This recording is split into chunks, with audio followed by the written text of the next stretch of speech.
नमस्कार साथियों, हमारे चैनल में आपका स्वागत है। कैसे हैं आप लोग? आई होप आप लोग अच्छे होंगे और अपनी पढ़ाई को कर रहे होंगे। जैसा कि आपको पता है कि लेखपाल के एग्ज़ाम में आपको डेटा इंटरप्रिटेशन का टॉपिक पढ़ना है, तो हम डेटा इंटरप्रिटेशन के टॉपिक में पहले हमने उसका जितना भी कॉन्सेप्ट वाला पार्ट था वो कवर कर लिया है। हमने एवरेज समझ लिया है, हमने रेशियो समझ लिया, हमने परसेंटेज पढ़ लिया, हमने प्रॉफिट एंड लॉस पढ़ लिया।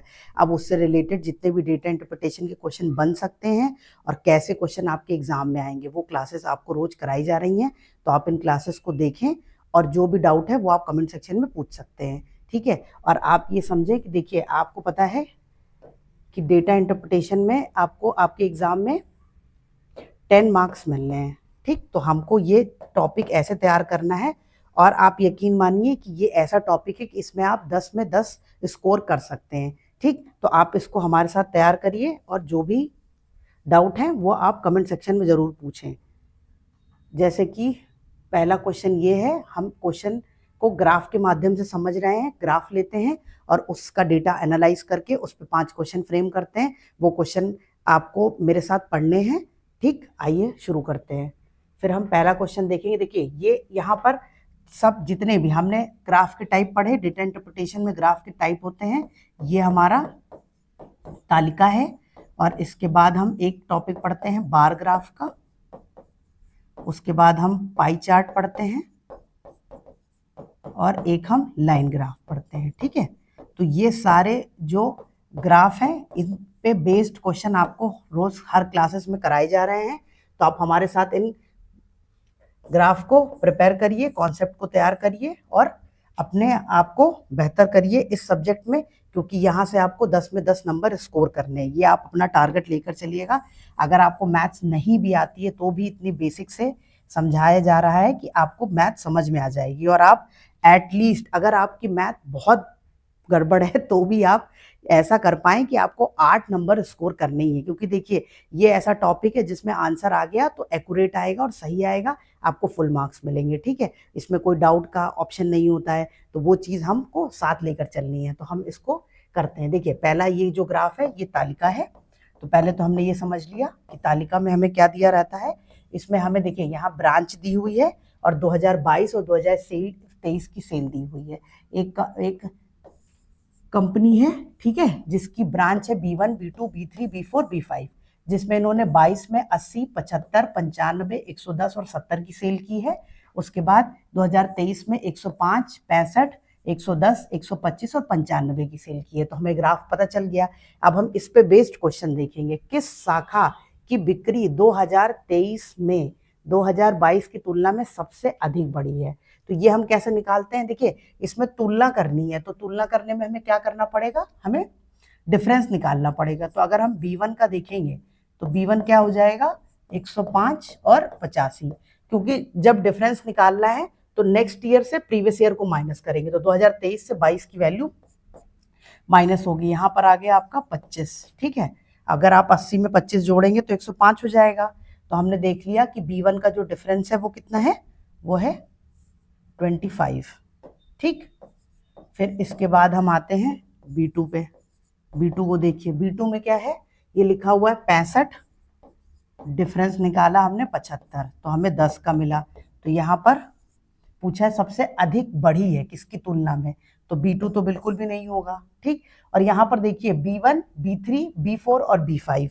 तो आप ऐसा भी कर सकते हैं कि B1 हमने निकाल लिया है और इसके बाद हमें B3, B4, B3, B4, B5 ये हमें चेक करने हैं। तो हम बाकी नहीं करेंगे, इसी को चेक कर लेंगे। अब हम B3 देखेंगे, क्योंकि जो B2 है उसमें डिक्रीज हो रही है वैल्यू, ठीक। अब देखिए, अगर हम B3 पे जाते हैं तो B3 पे कितना है? ये है 110 माइनस 95, तो ये आपका आ जाएगा 500 हो गया 15, ठीक। फिर अगर हम B4 की बात करेंगे तो B4 में आप देखेंगे 125 माइनस 110, ये आ जाएगा 15। फिर B5 की बात करिए तो B5 में हमने देखा 95 है और पहले 70 था, तो ये कितना बढ़ गया? 70, 10 80, 10 90, ये भी 25 हो गया, ठीक। तो यहाँ पर आप देखेंगे आपको दो वैल्यू 25 मिल रही है, ठीक है। B4 की बिक्री 2022 में 110 थी और 2023 में 125, यानी 15 की वृद्धि हुई, सबसे अधिक है B4। में 110 और 125, एक सेकेंड, हाँ ये हमने देखा 15 हो गया। अगर हम ऊपर देखेंगे तो यहाँ 80 है और यहाँ 105 है, यहाँ 25 की वृद्धि हो रही है। और अगर आप देखेंगे तो यहाँ पे 70 है, यहाँ 25 है, 7 2 9 और 25, यहाँ पे 25। इसका मतलब देखिए यहाँ पर आंसर आपका क्या आ जाएगा, B1 और B5। यहाँ पर दो आंसर हैं, तो दो आंसर तो हो नहीं सकते हैं, तो यहाँ पर हम आंसर ई लगाना पड़ेगा हमें, ठीक है, क्योंकि ऑप्शन में ये नहीं लिखा हुआ इनमें से कोई दो। अगर ये लिखा हुआ इनमें से कोई दो तो हमारा आंसर हो जाएगा, अगर नहीं लिखा हुआ है तो फिर हमें नन ऑफ दीज ही लगाना पड़ेगा। और ये चीज आपको हम रोज क्लासेस में समझा रहे हैं कि ऑप्शन ई की इंपॉर्टेंस बढ़ी है। अब जो एग्जाम्स हो रहे हैं यूपीट्रिपलएससी आयोग के, उसमें ऑप्शन ई कई क्वेश्चन के आंसर हैं जिसमें डाउट होता है, तो आप अगर इस तरह से आपको दो आंसर मिले तो आप आंसर लगाइएगा ई को, ठीक, ये आप ध्यान रखिएगा। अब अगला क्वेश्चन देखते हैं, ये रॉन्ग है। फिर हम अगला क्वेश्चन देखते हैं, किस शाखा की बिक्री 2023 में 2022 की तुलना में सबसे कम हुई। तो सबसे कम अगर आप देखेंगे, तो अगर आपको कम देखना है तो यहाँ पे हमने 25 देखी, यहाँ पे हमने 25 देखी, यहाँ पे 15 हुई थी और यहाँ पे 65 10, तो ये हो जाएगा B2। इसका आंसर B2 होना चाहिए, ठीक, ये ध्यान रखिए। अब एक बार हमने सॉल्व कर लिया तो हमें आइडिया है, फिर हमने आंसर लगा लिया। देखिए ग्राफ को एनालाइज करना बहुत इंपॉर्टेंट है, बहुत सारे ऐसे क्वेश्चन होंगे जो आपको ग्राफ को ही देखकर आंसर मिल जाएगा, तो आप उसको सॉल्व करने मत बैठ जाइएगा, ग्राफ को समझिए और एनालाइज करिए। जैसे हमने इसके पहले देखा था 80 और 105 का डिफरेंस 25 हो गया, 75 और 65 का डिफरेंस 10 हो गया। अब यहाँ पर अगर आप देखेंगे तो तुलना में कम हुआ है, तो ये कम ही हुई है, ठीक, ये आपको बताना है। यहाँ पर सब जगह पे वृद्धि हुई है, यहाँ भी वृद्धि हुई है, यहाँ भी वृद्धि हुई है, यहाँ भी, तो कमी कहाँ पर हुई है, B2 में, तो यही आपका आंसर हो जाएगा, ठीक। फिर अगला देखते हैं, 2022 से 2023 तक किस शाखा की बिक्री में प्रतिशत वृद्धि सबसे अधिक है। तो अगर आपको अब देखना है तो जो देखिए B2 तो बिल्कुल भी नहीं होगा क्योंकि इसमें कमी हो रही है, B1 B3 B4 और B5। इसमें अगर आप देखेंगे तो 80 से यहाँ पे 25 की वैल्यू बढ़ी है, यहाँ पे हमने देखा तो यहाँ पे हमने देखा था 15 की वैल्यू बढ़ी है, 110 से 125, यहाँ भी 15 की वैल्यू है। B3 में 95 और 5 100 और 10, ठीक है। फिर यहाँ पर हमने देखा था तो 7 2 9, ये 25 की वैल्यू बढ़ी है। तो अगर हम देखेंगे तो इसका आंसर जो है वो आ जाएगा लगभग, देखिए अगर आपको इसको निकालना है तो सबसे पहले हमें अंतर निकालना पड़ेगा, हमने निकाल लिया। अब हमें इसको कंपेयर करना है। अगर आप देखेंगे तो कंपैरिजन कैसे होगा, देखिए यहाँ पर आपने देखा क्वेश्चन नंबर हम लोग कौन सा कर रहे हैं, हाँ, प्रतिशत वृद्धि सबसे अधिक हुई है, ठीक। यहाँ पर देखिए 25 है, तो 25 इसको हम 80 से सॉल्व करेंगे तो ये आपका आ जाएगा 2 चौक 8 2 पंचे 10, ठीक, ये हो गया 25 पंचे 125, और 125 को अगर 4 से भाग करेंगे तो 4 तें 12, 4 एकन्ने 4, 10 लग गया 10, 4 दूनी 8 और 4 पंचे 20, तो ये आपका आ गया 31.5। और ये 15 15 है तो इसको चेक नहीं करना, ये कम है, ये वाली वैल्यू चेक कर लीजिए, तो 25 और इसको 70 100 से कर देंगे, ये आपका आ जाएगा, ये आ गया आपका 250, और इसको आपको 7 से भाग करना पड़ेगा, तो 7 दूनी 7 7 चौक 28 के 7 त्रिक 21, ठीक, यहाँ पे 4 आ गया 40, 7 पच्चे 35, 7 छंग 42, तो 7 पच्चे 35। अब ये 35 वैल्यू आ जाएगी और यहाँ पे 31 आ रही है, तो 31 से 35 तो बड़ा है ना, तो यहाँ पर आंसर क्या हो जाएगा, आपका आंसर हो जाएगा B5, ठीक, ये ध्यान देना है हमें। देखिए इसमें ये चीज तो हमें समझ में आ गई कि 3 और 4 क्यों नहीं होगा, क्योंकि यहाँ पे 15 और 15 की वृद्धि हो रही है, यहाँ 25 की हो रही है, यहाँ 25 की हो रही है, तो वृद्धि ज्यादा B1 और B5 में ही हो रही है। अब हमें B1 और B5 की वैल्यू कैलकुलेट करनी है, सारी नहीं करने बैठ जाएंगे, कैलकुलेट करेंगे, उसमें हम परसेंटेज देख लेंगे, तो एक 31 दशमलव समथिंग है, एक 35 दशमलव समथिंग है, तो 35 वाली बड़ी हो गई, तो हमने आंसर इसका B5 लगा दिया, ठीक। अब अगला देखिए क्वेश्चन, 2022 और 2023 दोनों वर्षों में किस शाखा की औसत बिक्री सबसे अधिक थी। अब औसत बिक्री निकालनी है 22-23 दोनों शाखा में, तो औसत कैसे निकलता है, अगर हम देखें तो जो पदों का योग है उसको पदों की संख्या से हमें भाग करना होता है, तो 2 योग हैं, इसको भाग करिए 2 से, तो कितना आ जाएगा 185 डिवाइडेड बाई 2, ठीक है। फिर इसके बाद आप देखिए ये वैल्यू हो जाएगी 75 प्लस 65, इसको 2 से डिवाइड करेंगे तो ये वैल्यू इससे तो कम ही आएगी, ठीक। फिर उसके बाद देखिए 95 प्लस 110 ये हो गया 9 1 5 9 1 10 के 0 1 1 2 205/2। इसका मतलब ये वाली वैल्यू इससे बड़ी है, तो हमने और आगे अब इसको सॉल्व करने की जरूरत नहीं, अभी सिर्फ आप एनालाइज करते जाइए। ठीक, फिर हम B4 में आएंगे तो 110 है और 125 है, तो 110 और 125 को 2 से भाग करेंगे, कितना हो जाएगा, ये 5 2 1 3 1 1 2, तो 235, ये वैल्यू और बड़ी हो गई। फिर हम आ जाएंगे, ये हम देखिए ये आपका हो गया B1, ये आपका हो गया B2, ठीक, ये हो गया B3 और यहाँ पर आ गया B4। तो अभी तक हम देख रहे हैं सबसे बड़ी वैल्यू B4 की है, तो आंसर अभी B4 है। अब B5 चेक कर लीजिए। B5 में अगर आप एवरेज देखेंगे तो 70 प्लस 95/2, ये कितना आ जाएगा, 5 7 7 14 14 2 16, ठीक, ये आ गया आपका 165। तो इसमें सबसे बड़ा नंबर कौन सा है, सबसे बड़ा नंबर है 235, तो ये आंसर B4 हो जाएगा। ठीक, यहाँ से बस अब देखिए इसको, ये चीज आप समझते, देखिए हर टाइप के क्वेश्चन आपको प्रैक्टिस इसलिए कराए जा रहे हैं क्योंकि आपकी जो समझ है वो विकसित हो सके, उससे आप ये एनालाइज कर पाए कि हमें आंसर कैसे निकालना है, सही आंसर कैसे निकालना है। तो यहाँ पर हमने ये चीज देखी, देखिए अगर आप 185 को 2 से भाग करेंगे और 235 को 2 से भाग करेंगे तो जो नंबर बड़ा है उसकी वैल्यू ज्यादा होगी, जो नंबर छोटा है उसकी वैल्यू छोटी होगी। तो ये चीज हमें हमें पता है, तो जब हमें पता है तो हमने यहाँ से देख लिया कि सबसे बड़ा नंबर कौन सा है, 235।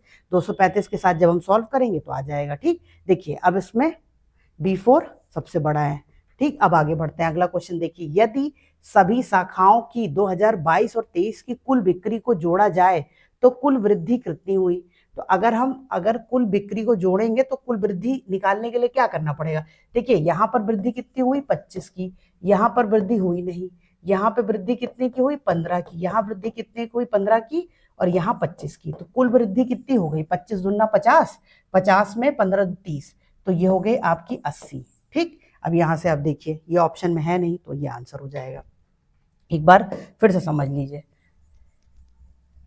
क्योंकि आज इस वाले ग्राफ में ज्यादातर आपको ग्राफ ही एनालाइज करना है, तो इसमें हम देखेंगे, तो देखिए कुल वृद्धि, तो यहाँ पर वृद्धि कितनी हुई थी, 80 और 105 को हम घटाएंगे तो ये आपका हो जाएगा 25, है ना। ये चीज देखिए, इस पे बात करते हैं, अगर 105 से माइनस होगा तो 8 2 10 20 हो गया, 5, ये आपको पता है, ये 25 हमने निकाल रखा है। यहाँ पे 10 है पर यहाँ पे वृद्धि नहीं हो रही है, प्रॉफिट नहीं हो रहा है। यहाँ पे प्रॉफिट हो रहा है 95 से 105, तो 10 ये 5 ये 15, यहाँ पे भी 15 का प्रॉफिट हो रहा है, 110 से 25, यहाँ पे 25 का प्रॉफिट हो रहा है। तो ये टोटल हमारा प्रॉफिट है। अगर हम देखेंगे कुल वृद्धि कितनी हुई, तो इसको सबको ऐड कर दीजिए, 15 15 30 और 25 और 25 50, ये हो गया 5 3 8 80। ठीक, अब 80 जो आया है वो हमारा ऑप्शन है नहीं कहीं, तो आंसर हो जाएगा नन ऑफ दीज। ठीक है, तो ये आप ध्यान रखेंगे। और एक चीज और है कि ठीक है, तो ये आप ध्यान रखेंगे। फिर हम आते हैं अपने अगले क्वेश्चन पे। अगला क्वेश्चन जो है हमारा वो है कंपनी का सबसे बड़ा लाभ, और इस क्वेश्चन को आप इस तरह से भी सॉल्व कर सकते हैं, यहां से भी आपका आंसर आ गया। और एक तरीका ये है कि देखिए इसमें आपको ये करना चाहिए कि हमको सबसे पहले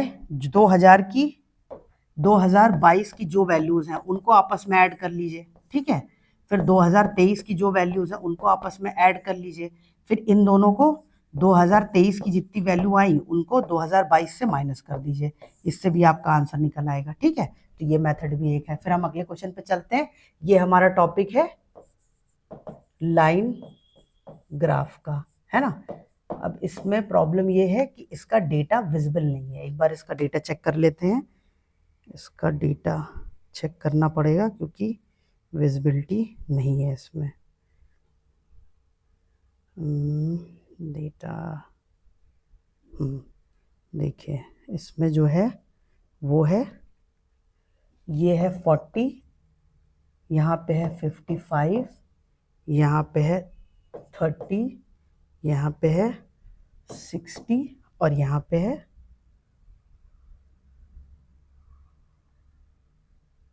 85। ठीक है, तो ये वैल्यू आप ध्यान रखिएगा। अब ये डेटा ही यूज होगा इसमें हमें, आपको पता है ये लाइन ग्राफ है, ये चीज़ हमें समझ आ गई। अब हम इस पे क्वेश्चन करेंगे। देखिए डेटा है 40, 40, 55, 30, 60 और 85। अब हम इस पे सॉल्व करेंगे। यहाँ पे दिया हुआ है कंपनी का सबसे कम लाभ किस वर्ष हुआ। तो अगर आप देखेंगे ये 2018 है, ये 2019 है, ये 2020 है, 2021 और 2022, ये हमें वर्ष दिए हुए हैं। अब 18, 19, 20, 21 ऑप्शन इसी में से है, 22 की बात ही नहीं कर रहा है तो उसमें नहीं देखेंगे। अब देखिए यहाँ पे क्या है, सबसे कंपनी का सबसे कम लाभ किस वर्ष हुआ। तो यहाँ पर लाभ कितना हुआ, 40 से हम 55 पहुंच गए, तो लाभ हमारा कितना है, 15 का, है ना। तो ये चीज आप ध्यान देंगे। अब यहाँ पर आपको कितना लाभ हुआ, यहाँ पर आपका लाभ हुआ +15 का, ठीक। फिर हम आगे बढ़ते हैं। अब यहाँ पे क्या हो रहा है, यहाँ हानि हो रही है। फिर इन्होंने पूछा है सबसे कम लाभ किस वर्ष हुआ, तो ये तो हम देखेंगे नहीं। फिर 30 से 60 पे गए तो यहाँ पे +30 का लाभ हो गया, और 60 से 85 पे गए तो यहाँ पे 25 का लाभ हो गया। तो इसने पूछा किस वर्ष कंपनी का सबसे कम लाभ किस वर्ष हुआ, तो सबसे कम लाभ कौन से वर्ष में हुआ, वो हुआ 2019 में, ठीक। ये देखिए अब ग्राफ से ही एनालाइज करके आपका आंसर आ गया, है ना, 2019। तो ये आप ध्यान देंगे। फिर हम आगे बढ़ते हैं। अब इसके बाद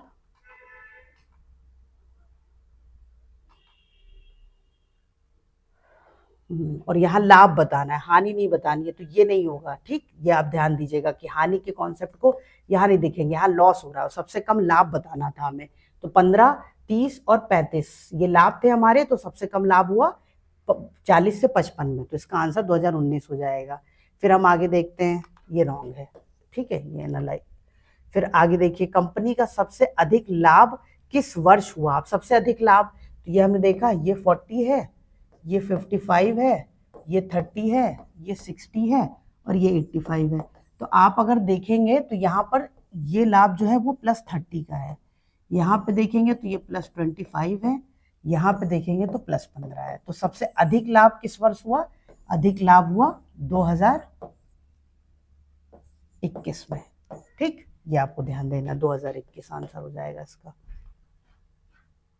2018, 19, 20, 21, 22, तो ये हो जाएगा आंसर, ठीक है। फिर अगला देखिए 2018 से 2022 तक कुल लाभ कितना हुआ। तो कुल लाभ अगर आपको निकालना है तो 2018 में कितना है, 40। देखिए कुल लाभ का मतलब क्या हुआ कि जो पहली वैल्यू है उससे हम लास्ट वैल्यू को माइनस कर दें तो हमें कुल पता चल जाएगा। ऐसे ही तो होता है। मान लीजिए अगर आप 2018 में देखेंगे तो सबसे पहले कंपनी ने 2018 में 40 का काम किया था। मान लीजिए ये $1 मिलियन है, ठीक। तो $40 मिलियन का काम किया था। फिर हम 2022 में पहुंचे तो $85 मिलियन का काम कर लिया। तो टोटल लाभ कितना हो गया अब तक का। तो अगर आप देखेंगे तो आपको इसका डिफरेंस निकालना पड़ेगा, डिफरेंस। तो डिफरेंस हम देखेंगे तो 85 - 40, ये आपका जाएगा 45। ये हमारा डिफरेंस हो गया, ठीक है।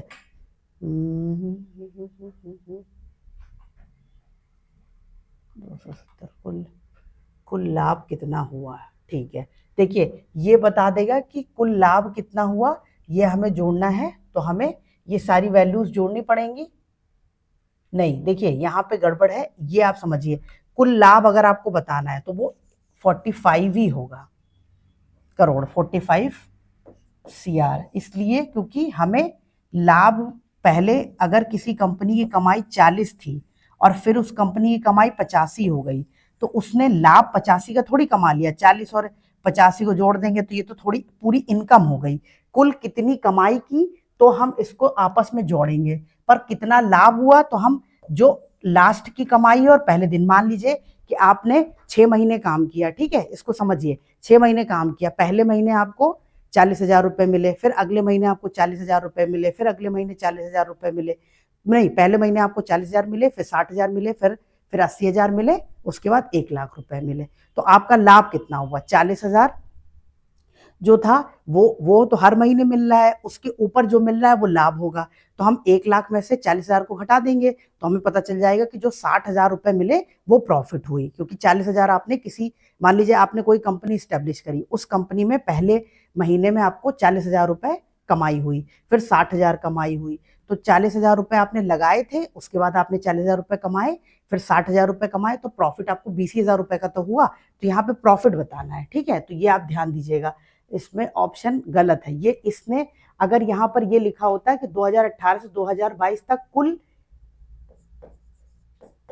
कितनी कमाई हुई, तो हम इसको आपस में जोड़ते हैं, ठीक है।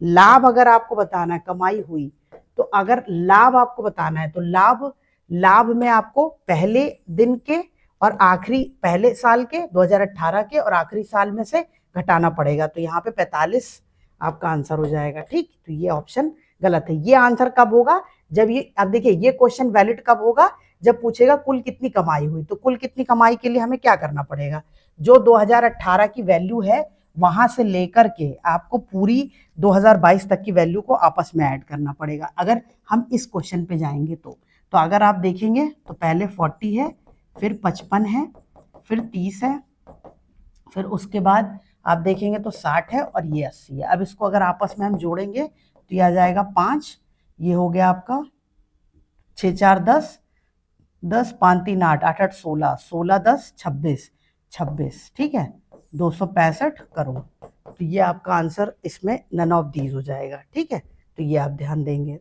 इस तरह से क्वेश्चन पूछेगा तो अगर हम देखेंगे तो इसमें क्या गड़बड़, 270, एक सेकेंड, देखिए इसको कैलकुलेट करते हैं फिर से, है 55 85, सॉरी यहाँ पर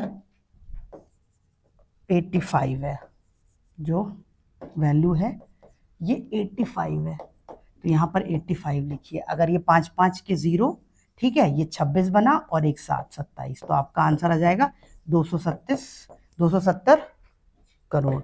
फिर हम इसमें आंसर लगा सकते हैं, ये आपका आंसर हो जाएगा 270, ठीक है। देखिए इसमें क्वेश्चन का डिफरेंस समझ लीजिए, अगर लाभ पूछेगा तो लाभ हम कैसे निकालते हैं, पहले दिन और आखिरी दिन उसकी वैल्यू को बीच में माइनस कर दीजिए लास्ट वाले से पहले वाले को, तो हमें लाभ पता चल जाएगा, ठीक है। और उसके बाद अगर पूछेगा टोटल कितनी कमाई हुई है, तो कुल कमाई निकालने के लिए सारी वैल्यू को हम आपस में ऐड करेंगे, ठीक। तो ये हमने ऐड कर दिया, तो 270। इस क्वेश्चन से जाएंगे तो यहाँ पे ऑप्शन मिल जाएगा बी आपको, पर अगर हम लाभ निकालेंगे तो वो 45 CR का ही आएगा, ठीक है। अब आगे बढ़ते हैं, 2019 से 2020 में लाभ में कितने प्रतिशत की कमी आई।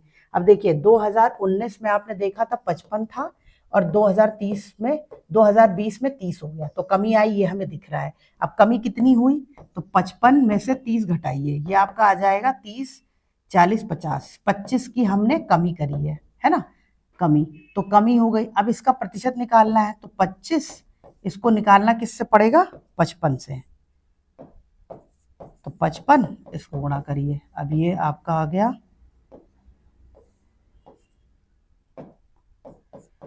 100, ठीक, 55 25, 5 1 5 5, फिर ये आ गया, ये आपका आ गया 500, और इसको आपको 11 से भाग करना है, तो 11 चौक 44, यहाँ पे आ जाएगा 6, फिर 0, 11 5 55, यहाँ पे 5 आ गया, फिर ऐसे 45.45 ऐसे ही वैल्यू आती रहेगी। तो इसमें आप देखेंगे तो पास में आंसर कौन सा है, 45, ये आपका आंसर हो जाएगा, ठीक, ये आंसर हो जाएगा 45।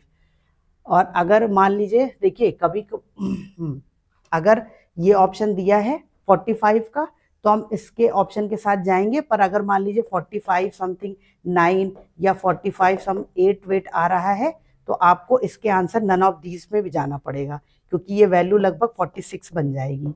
तो इसके पास में 45 है, ये ऑप्शन ये नहीं होगा, तो हम 45 लगा देंगे, नहीं तो फिर हम नन ऑफ दीज में जाएंगे, ये भी आप ध्यान रखिएगा, ठीक है। चलिए आगे बढ़ते हैं, अब इसमें 45 हो जाएगा आंसर। फिर अगला क्वेश्चन देखिए, ठीक। अब देखिए 2018 से 2022 तक लाभ में कुल कितने प्रतिशत वृद्धि हुई। तो अगर आप इसको निकालेंगे 2018 में, ये हो गया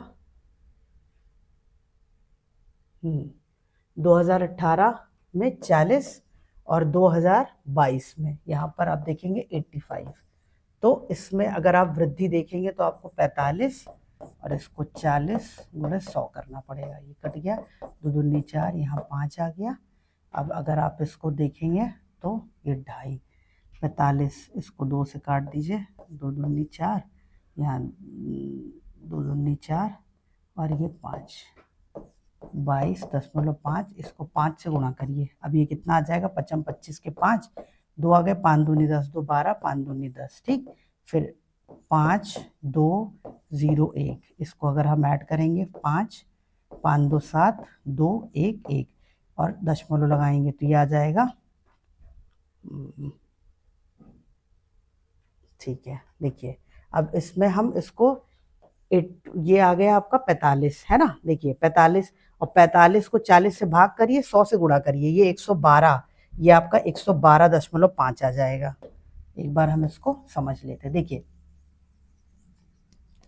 हमने लाभ निकाल लिया था, लाभ 45 आया था। अब लाभ जो है वो कितने पे निकालना पड़ेगा, 40 पे। कितना प्रतिशत है, 2018 के कंपैरिजन में 2022 में जो हमें लाभ हुआ वो कितना है, तो हमें प्रतिशत वृद्धि बतानी है। तो प्रतिशत वृद्धि के लिए हमने यहाँ पर जितनी वृद्धि हुई वो लिख लिया, किसके कंपैरिजन में पूछा वो लिख लिया, 100 से मल्टीप्लाई कर दिया। अब इसको अगर आप कट करेंगे तो ये आ जाएगा 2 दूनी 4, 2 पंचे 10, ठीक है। अब इसको कट करेंगे तो 2 दूनी 4, 2 दूनी 4, पॉइंट लगाइए, ये 10 हो गया, 2 पंचे 10। अगर 22.5 को हम 5 से गुणा करेंगे तो ये 112.5 आएगा, ठीक है। 55 25 के 5, ठीक, हासिल आ गई 2, 5 दूनी 10, 10 के बाद अगर हम देखेंगे तो 2 12 के 2, हासिल आ 1, 5 दूनी 10 11, तो 112.5 ये ऑप्शन में है, हाँ है, ठीक। तो ये हो जाएगा आपका आंसर, ठीक है। अब हम एक पाई चार्ट का क्वेश्चन देखेंगे। इसमें मंथली फैमिली एक्सपेंडिचर, जो फैमिली है उसका मंथली एक्सपेंडिचर दिया हुआ है कि उन्होंने मंथ में कितने पैसे खर्च किए हैं हर प्रोडक्ट पे, तो वो देख लीजिए, ठीक। देखिए ये जो यहाँ पे है ये 15% है, ये किस पे है, सेविंग, जो बचत होती है, ठीक। फिर उसके बाद 20% किस पे है, ये है एजुकेशन पे। उसके बाद 30% किस पे है, ये है फूड पे। और 25% किस पे है, ये रेंट पे है, ठीक। ये 25 है, इसको आप यहाँ लिख लीजिए, 25 रेंट, ठीक। और अदर में अगर आप देखेंगे तो ये 10% है, ये अदर है, ठीक है। ये डेटा ध्यान दे दीजिए क्योंकि ग्राफ में वैल्यूज बहुत इंपॉर्टेंट है। अब ये सारा कुछ हमें प्रतिशत के फॉर्म में दिया है, ठीक है। हमने आपको बताया था कि जो पाई चार्ट होता है वो 2 तरह के होते हैं, एक परसेंटेज के फॉर्म में होते हैं और एक होते हैं डिग्री के फॉर्म में। तो वो डिग्री कन्वर्जन और ये चीजें आपको कल की क्लास में पढ़ाई गई थी, तो कल आप उसको देख लीजिएगा और उसको तैयार कर लीजिएगा। देखिए अब इसमें क्वेश्चन क्या कह रहा है, कृषि श्रेणी पर परिवार का सबसे अधिक मासिक खर्च हुआ। तो इसको निकालने के लिए हमें सॉल्व करने की जरूरत नहीं पड़ेगी, इसमें हम परसेंटेज देख लेंगे। सबसे ज्यादा परसेंटेज कहाँ पे एक्सपेंडिचर हो रहा है, फूड पर, तो इसका आंसर हो जाएगा फूड, ठीक है। ये ध्यान दीजिए। फिर अगला क्वेश्चन देखिए, किस श्रेणी पर परिवार का सबसे कम मासिक खर्च हो रहा है, तो सबसे कम कहाँ खर्च हो रहा है, 10% अदर पे, तो ये अदर हो जाएगा। फिर उसके बाद आप देखिए अगला, यदि परिवार का कुल मासिक खर्च 40,000 रुपए है तो एजुकेशन पर कितना खर्च हो रहा है। अब हमें पता है एजुकेशन पे जो खर्च हो रहा है वो हो रहा है 20%, ठीक है। एजुकेशन पे खर्चा कितना हो रहा है, 20%। और टोटल जो कमाई है वो कितनी है मंथली, वो है 40,000 रुपए। तो इसका आप 20% निकाल दीजिए। 20% का मतलब क्या हो गया, 1/5। अब 5 से इसको भाग करिए, 5 8 40, 0, तो 8,000 रुपए हम एजुकेशन पे खर्च कर रहे हैं, ठीक। ये ध्यान दीजिए। अब अगला क्वेश्चन देखिए, अगला है फूड और रेंट मिलाकर कुल खर्च कितने प्रतिशत है। तो फूड हमने देखा 30% था, रेंट आपने देखा 25% था, तो ये कुल मिलाकर कितने परसेंट खर्चा हो गया, 55%। इसका मतलब जो परिवार है वो 55% का खर्चा फूड और रेंट पर मिलाकर कर रहा है, ठीक। फिर आगे देखते हैं, सेविंग और अदर मिलाकर कुल कितना खर्च का प्रतिशत हुआ। तो अदर कितना है, 10% है, और सेविंग कितनी हो रही है, सेविंग हो रही है, सेविंग जो है वो 15% है, ठीक। तो 10% और 15% कितना हो जाएगा, 10% और 15, ये हो गई आपकी 25%। तो इन दोनों पर मिलाकर कितना खर्च हो रहा है, 25%, ये ध्यान देना है, ठीक। तो ये आपके डेटा इंटरप्रिटेशन के क्वेश्चन थे जो आज की क्लास में कराए गए। ये सारे क्वेश्चन आपके एग्जाम फॉर्मेट पर ही बनाए गए हैं, जैसे आपके एग्जाम में क्वेश्चन आएंगे। इसमें आपको एवरेज, परसेंटेज, प्रॉफिट लॉस और क्या कहते हैं इससे मिलते जुलते हर वो टॉपिक जो आपके एग्जाम में महत्वपूर्ण भूमिका रखते हैं वो कवर कराए जाएंगे। आप हमारी क्लासेस को देखें, जो भी डाउट है आप कमेंट सेक्शन में पूछ सकते हैं। फिर मिलते हैं अगली क्लास में, तब तक के लिए पढ़ते रहिए। Thank you.